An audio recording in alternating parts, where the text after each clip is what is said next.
Welcome to the Masterclass series presented to you by the MBA in Executive Education here at the University of Canterbury.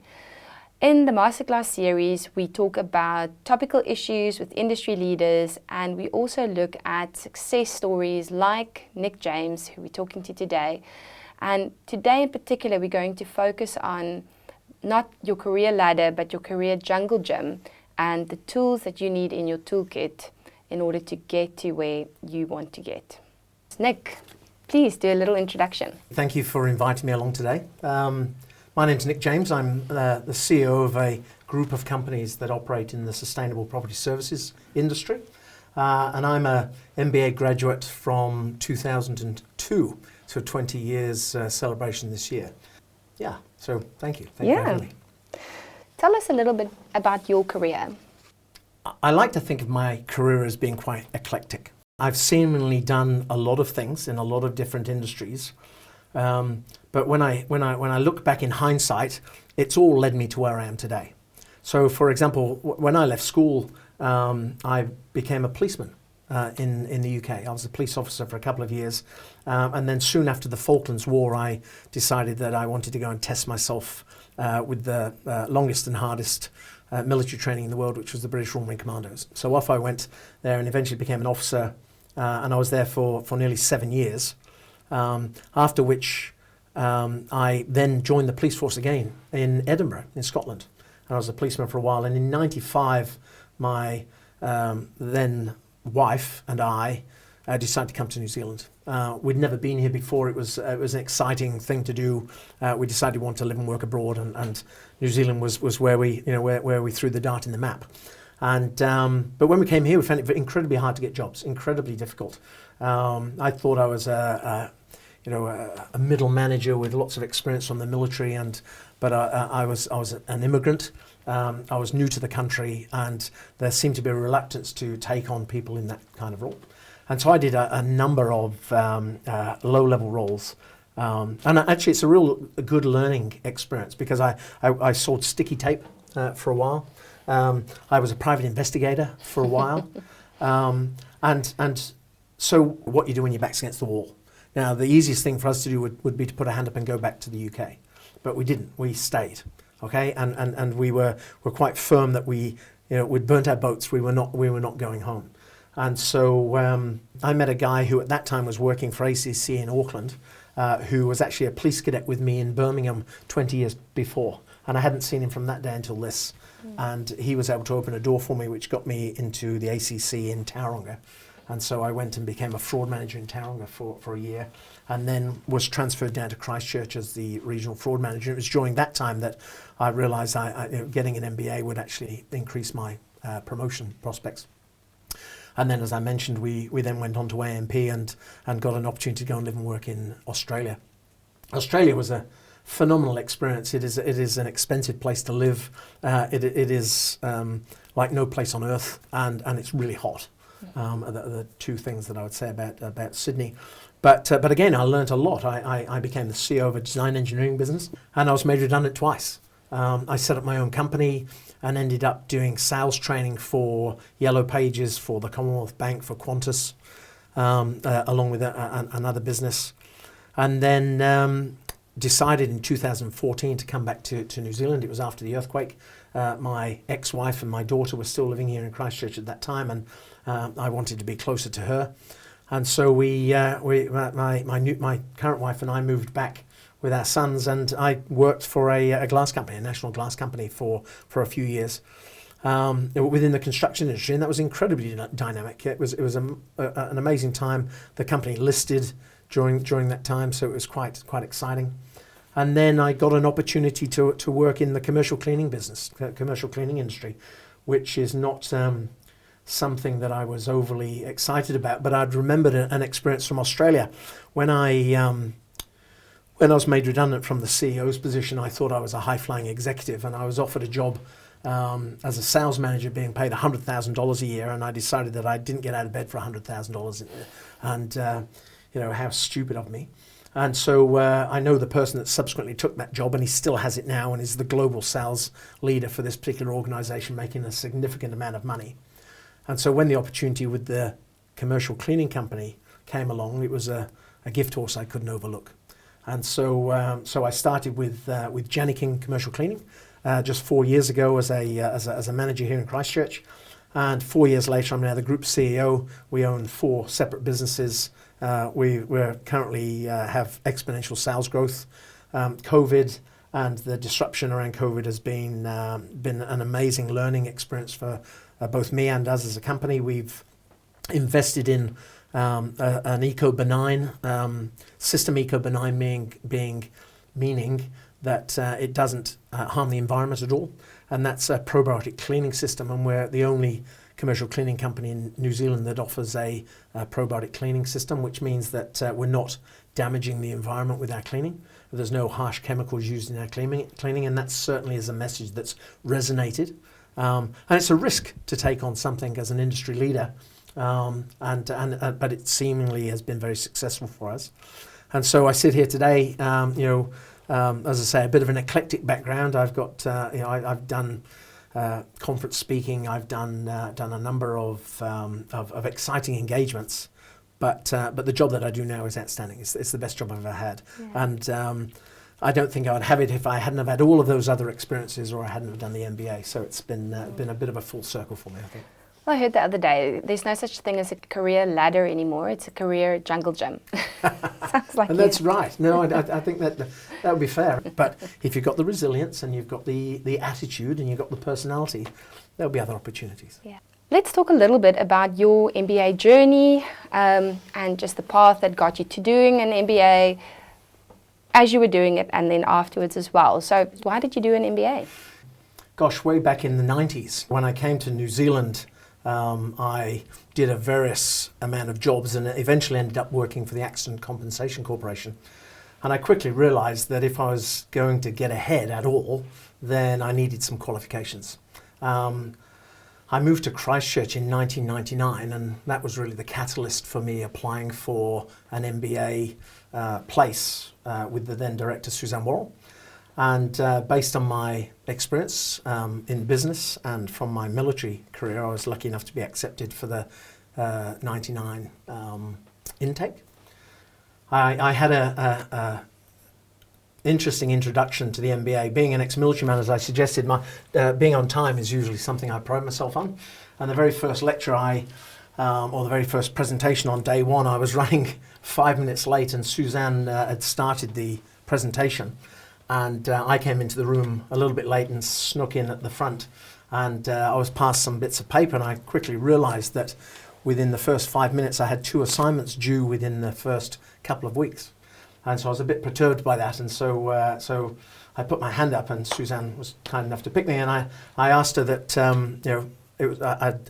I didn't have an undergraduate degree, so I'd never been to university before, and that the fact that I'd only been there 5 minutes and I already had 2 assignments, but they hadn't taught me anything yet, and she quite pointedly said to me that if I was there to be taught something, I was on the wrong course, which was actually a brutal introduction to what the MBA is all about.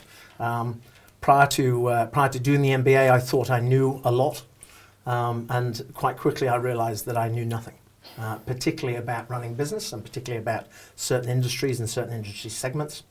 And so it was a massive learning curve for me in that first few months as we got up to speed. And so quickly forming networks and forming friendships with other MBA students was critical to getting some of those early assignments done on time. I think at the time I was what I would say a typical student. I used to do everything at the last minute. But after you've done 3 or 4 assignments in the last minute, you quickly realise that you need to actually step back and start planning your time. And so one of the things that I definitely say that the MBA provided for me was time management skills, in that I realised that if you plan and you regularly touch the assignment over a period of weeks, that it makes it much easier at the end rather than cramming to get everything done all at once. Yeah. And would you say, I mean, you enrolled for an MBA 20 years ago. Would you say that that still rings true both for an MBA and for executive development in general? I think the role of the MBA has changed over 20 years and probably longer. there was a time where seemingly you could not get a senior executive position in a reasonable company if you didn't have at least an MBA. I think that's changed quite a lot over the last few years, and I think that there are a lot more people who don't have MBAs who are in senior positions, and I think that's quite right. But for me and for most people, I think not having an understanding of how business works, economics, for example, is a subject I've never studied before, whether it be marketing, leadership. Quantitative methods was something I'd never studied before and I haven't used since. But learning subjects that, or at least having an awareness of subjects that do impact you. I absolutely use lessons from my MBA every day in my role now as a CEO in a company. Wow, 20 years on, that's wonderful. So I suppose if you can summarize in 3 kind of key notes, what are the 3 things that you would say you learned from your MBA? Undoubtedly, collaboration would be number 1. In that you can't do an MBA on your own. The structure of the course, and I'm sure it's still the same today, where you're put into teams, where you do projects as teams, and that you build on each other's strengths to deliver an outcome. That was absolutely critical, and we used to have every Tuesday and Thursday evenings, and then either all day Saturday or all day Sunday was spent with your team producing the next assignment. And so collaboration, which forms friendships, and in some cases lifelong friendships and relationships, would easily be number 1. Number 2 would be communication. Okay, in business you cannot get anywhere without having a high level of communication, and it's communication at all levels. And that's a bit of a throwaway comment, but I think you need to be able to communicate with people from all backgrounds. The company that I currently am the CEO of, we have 37 different countries represented in our business. The diversity is significant. We have 4 people over the age of 70. The youngest is 23 years old. And I think as a CEO, I need to be relatable and be able to be related to those people regardless of what their task is or where they come from or what their role is. So having high level of communication skills, and that's built with the MBA through the presentations that you do. And certainly in my MBA experience, having quite a large number of international students was invaluable, because they too were sprinkled into our teams, into our groups. And so learning and understanding different perspectives from different people was invaluable. And then the third thing would be continuous learning. As I mentioned earlier, tongue-in-cheek, I thought I knew most things before I did the MBA, and now I realise as a CEO I know even less. And so I spend a lot of time reading. I spend a lot of time, I have a personal mentor that I see every month. I have a process of continual learning, which I put throughout my company. We have a people and culture manager within our business that I appointed. And we have a monthly wellness initiative. We offer additional days off for staff. We give them 3 additional days off. We pay for health insurance. We've just introduced summer working hours, so people can leave at 4:30 in the afternoon.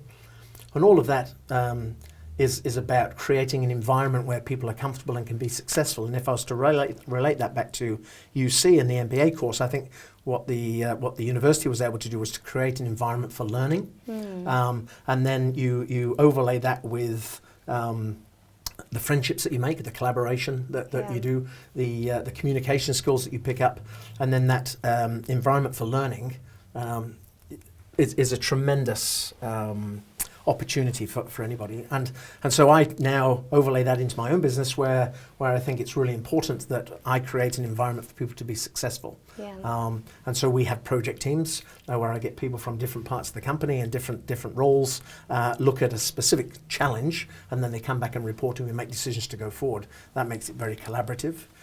It increases everybody's communication skills, and everybody continually learns. So if I was to put it in a nutshell, I think that's what the MBA represented to me. Well, definitely. I think the continuous learning is at the core of the MBA at the moment, where we offer the suite of products where we really just see once you step into the MBA family, you just continue with that learning and re-engage.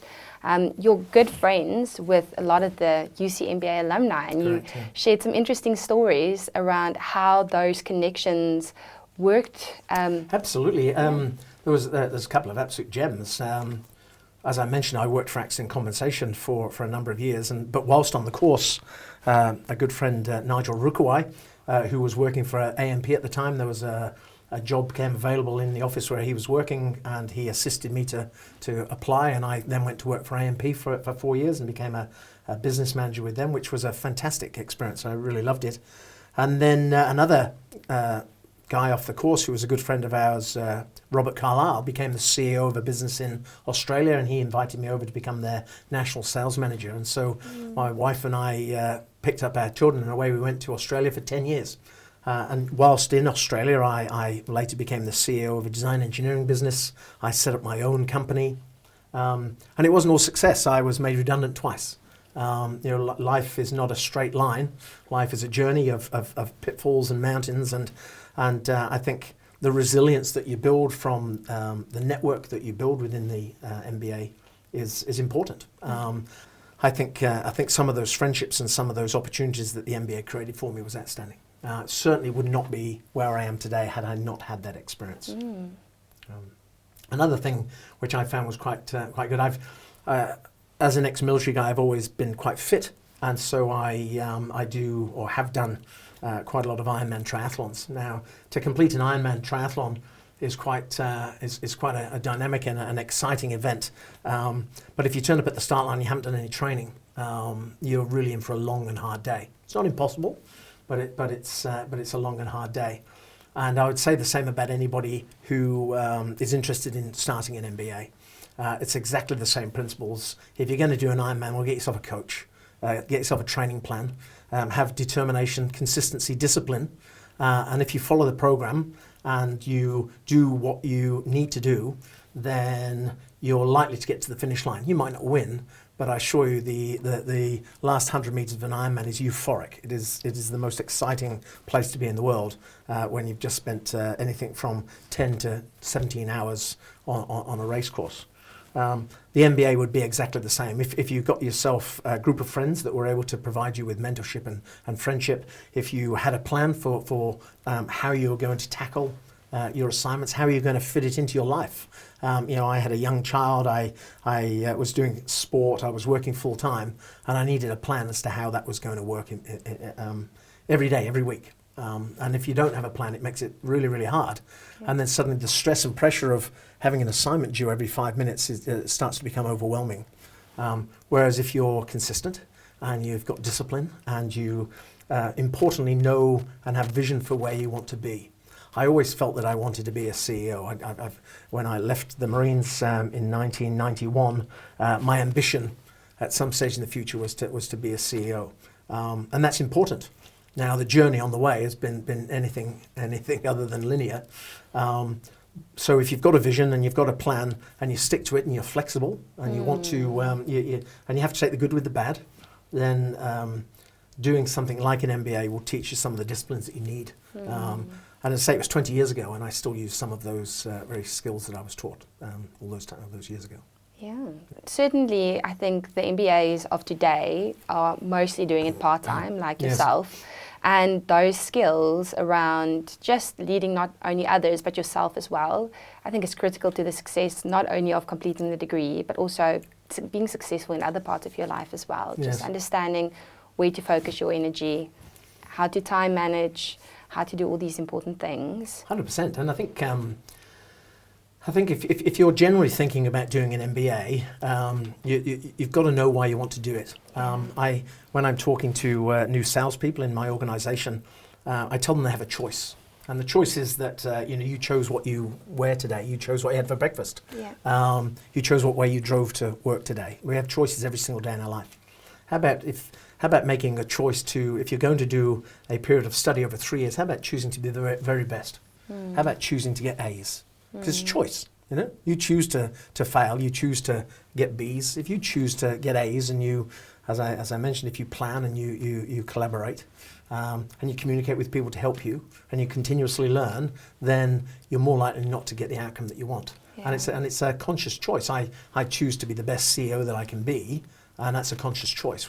And what does that mean? Well, how does that manifest itself? Well, it manifests itself in me creating an environment where people want to work, and if the staff and my colleagues are happy where they are, and they're rewarded for what they do, and they're generally engaged in the strategy. I'm actually embarking next week on a tour around our offices throughout New Zealand on a half-yearly results presentation, followed by the strategy for the next 6 months, because I see that's really important to keep people informed as to where we're going. And if people know where you're going and they're engaged and they enjoy where they're working, then you've got an environment and you've got a culture where people will perform really well. And luckily enough, at the moment, that's working for us. So. That's wonderful.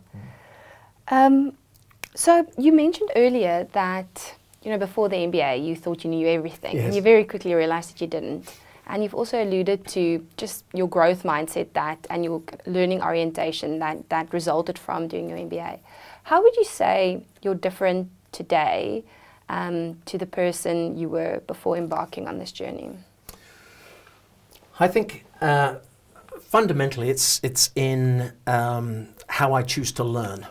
I think that often people are quick to make decisions, whereas now I try to consider other options, and I consider other options through consulting. So talking to other people about the impact that they may that this decision may have on them, but also by learning. So absolutely that worldwide interweb that we have in our pocket on our phone that gives us access to so much information. I think I've got a subscription to Scorpio Books in town here. I can generally be there on a Saturday, and I buy books that are relevant to the topic that I'm considering. And I watch a lot of and listen to a lot of podcasts. You know, Simon Sinek would be a favourite of mine. Jim Collins, Good to Great, would be a business Bible that I would have read 50 times. And so I think my approach to learning and realising that actually I don't know everything, and to make the best decision, you need to consult, collaborate, and ultimately decide. As a CEO, you're paid to make decisions, and don't be afraid of making decisions, but it's much better if you make the right ones. I know from experience. What happens when you make the wrong decisions? Now the mark of a good manager is identifying as soon as possible that you've made a wrong choice or a wrong decision, and then changing it. Yeah. Okay, and not being afraid to change it. I've been in companies previously where a decision's been made which is clearly wrong, but because the manager's made it, then we're going to carry on down this road. Yes. And ultimately, it has to unravel. So no, I'm very quick to change mistakes that I've made. It's the only way. And eat humble pie. Being a leader doesn't mean to say that you're out front and everybody reveres you. You know, I regularly eat humble pie if I've made a decision that doesn't work. But again, if you've got a good leadership team around you, and you need to invest in people, we invest in leadership development. There's two of my senior managers that have just gone through a leadership development course here in town with a strategy business, Pivot and Pace. We provide mentoring for our senior leaders, and so again, we're creating an environment or creating a company where people have the opportunity to be successful. Yeah. Because we all want to go to work and do a good job, don't we? Yes. You know, and again, from experience, if you're in a job that you don't like, and we talked earlier about the quiet resignation, you know, people who are sitting at work planning to leave. Well, we're always going to have one of those. I think it was Jack Welch that talked about the bottom 10% in GE. He used to fire every year because that created competition, created a competitive edge that forced the improvement of the business. Now, I'm not so sure in New Zealand today I could get away with firing the bottom 10% every year. But if you're sitting in a company and you don't want to be there, you owe it to yourself and you owe it to your colleagues to go and work for somebody else. Yeah. And because there are plenty of good people that want the job that you're sitting in. What do you think is holding people back from that? Fear of the unknown, fear of change? Often people are afraid of change because they're afraid of the unknown. Yeah. And yet Anthony Robbins talks about the burn the boats strategy. If you're taking the island, burn the boats because you've got no choice. You've got to take the island. And I think that's a really interesting military analogy as well. But if you're backed into a corner, as we all are from time to time in circumstances in our lives, it's amazing how much strength we do have and how our will does overcome some of the challenges that we have. And again, this comes down to resilience. Resilience is something that the MBA teaches you. Nobody wants to study for 30 hours a week and go to work for 40 hours a week and have a young family and do Ironman races all at the same time. It has an enormous impact on your life. It's hard. And the easy thing to do is to say, I'm out. You know, the easy thing to do is say, I don't want to do this anymore. But actually the 2.5 years goes really quickly, and I can assure you that the 20 years afterwards goes even quicker. And I'm 100% confident that I would not be where I am today had I not done the MBA and had that not created opportunities through my network and through people that I know, and also through the confidence that you get when you sit in an interview, when you can talk with some experience about economics, about marketing, about leadership, and some of the things that the MBA teaches you. It won't make you an expert in any of those subjects, but it gives you enough knowledge to be able to speak with confidence about them, and more importantly, it gives you the network to be able to find how you're going to resolve those challenges if they come to you in future.